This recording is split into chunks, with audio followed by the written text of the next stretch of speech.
விஜயை வந்து ஃபார்ம் பண்ண விடாமல் தடுத்துடுறாங்கன்னா டிசாஸ்டர்ஸ் டிசாஸ்டர்ஸ் இருக்கும்.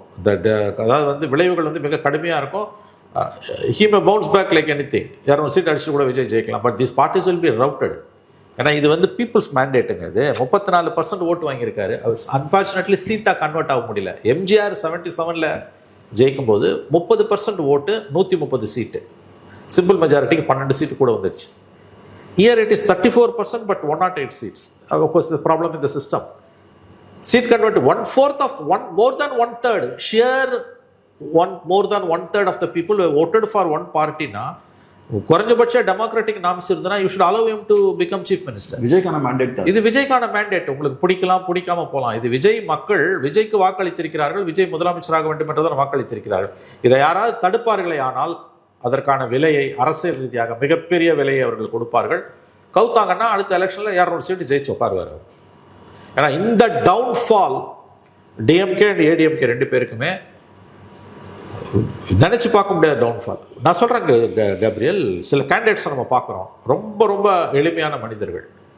தட் ஃபார் ஒன் லேடி திருவிகா நகரில், she is 9 month old pregnant lady, very down to earth. அதாவது வந்து டவுன் ஷோடன் ஃபேமிலி, ரொம்ப ஏழ்மையான குடும்பம், Dalit family. She is almost living in a hut. Water கிடையாது, டாய்லெட் ஃபெசிலிட்டிஸ் கிடையாது, லைட்டு கிடையாது. அந்த அம்மா சொல்கிறாங்க ஜெயிச்ச பிறகு ஒன்றுமே கிடையாதுங்க. 2 பேரும் 60 வருஷம் ஆண்டு தினமும் தெருவில் ஓப்பனாக கஞ்சா வைக்கிறான். எல்லா விதமான சமூக தீமைகளும் கொடுமைகளும் இங்கே நடக்குது. பாவத்தொழில்கள் நடக்குது. புரிஞ்சுக்கலாம் நீங்கள் என்னென்னு.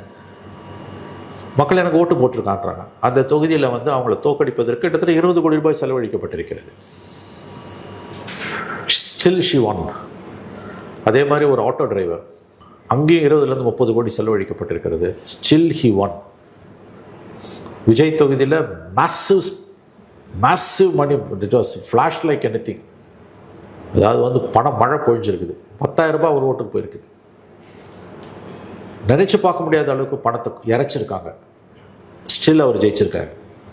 அப்போ இந்த எலெக்ஷன் உணர்த்தக்கூடிய பாடம் என்பது, இந்த எலெக்ஷனில் பணம் செல்லுபடியாகல, ஜாதி செல்லுபடியாகல, மதம் செல்லுபடியாகல. இது இப்படியே தொடருமானா அது எனக்கு தெரியாது. மேபி பேக் டு ஸ்கொயர் ஒன்னா கூட அடுத்த எலெக்ஷன் இருக்கலாம். I don't know. பட் இந்த எலெக்ஷன் பணத்தால் மட்டும் நீங்கள் ஜெயிக்க முடியாதுன்றதுக்கு இது ஒரு நல்ல தீர்ப்பு.